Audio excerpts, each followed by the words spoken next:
Hello, elementary school students across America and on United States military bases around the world.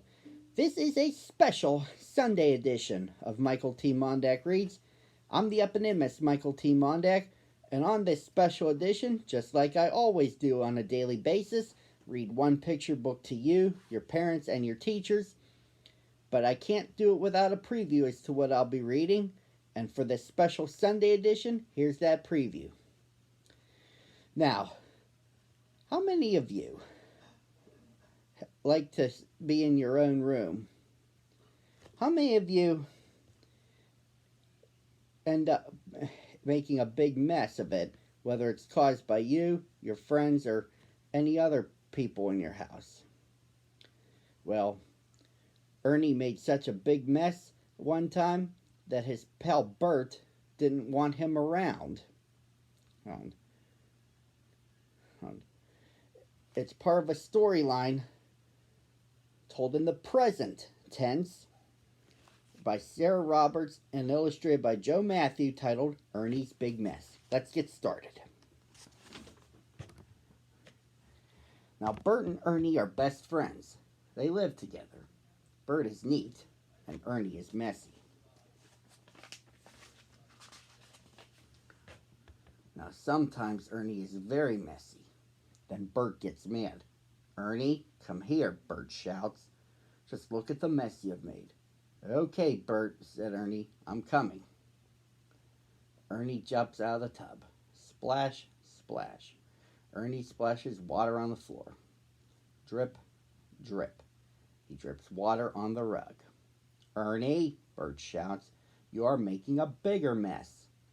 Ernie smiles at Bert. "But Bert," Ernie says, "you told me to look at the mess I made."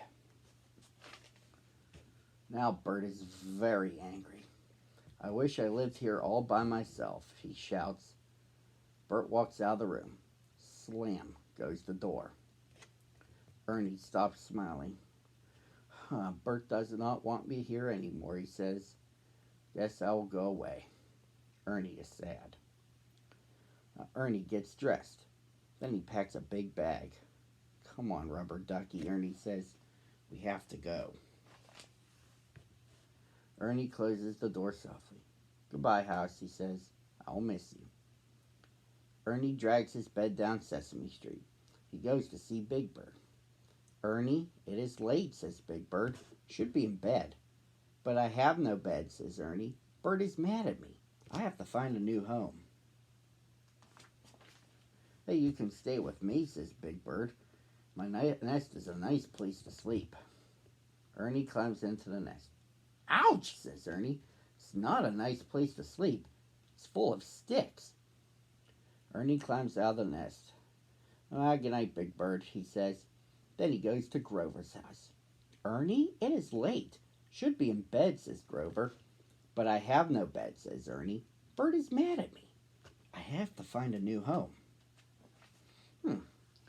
"You can share my little bed," says Grover. Ernie climbs into Grover's bed. "You like my soft bed?" Grover asks. "Well, it is soft," says Ernie.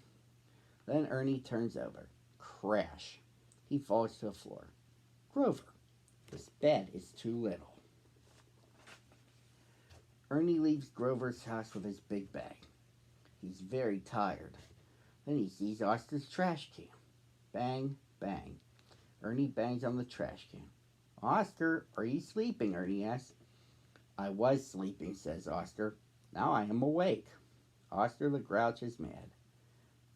"Oscar, you know where I can find a big soft bed?" Ernie asks. "What? A big soft bed?" yells Oscar. "Soft beds are yucky." Bang goes the lid of the trash can. "Oh dear," says Ernie. "Where can I sleep? I am so tired." Ernie sits down. Soon he is asleep. Sesame Street is quiet. Everyone is sleeping. Everyone but Bert. Bert is looking for Ernie. He wakes up Big Bird. "Big Bird, have you seen Ernie?" asked Bert. "He was here," said Big Bird, "but he's not here anymore." Then Bert goes to Grover's house. Grover, have you seen Ernie? Asked Bert. Well, he was here, said Grover, but he's not here anymore. Bert walks down the street. He is very sad. Ernie, he calls. Where are you? Then he sees Ernie. Ernie, you okay? Asked Bert. Oh, sure, Bert. I was just sleeping, says Ernie. Bert picks up Ernie's bag. Come on home, old pal, he says. I am sorry I yelled at you.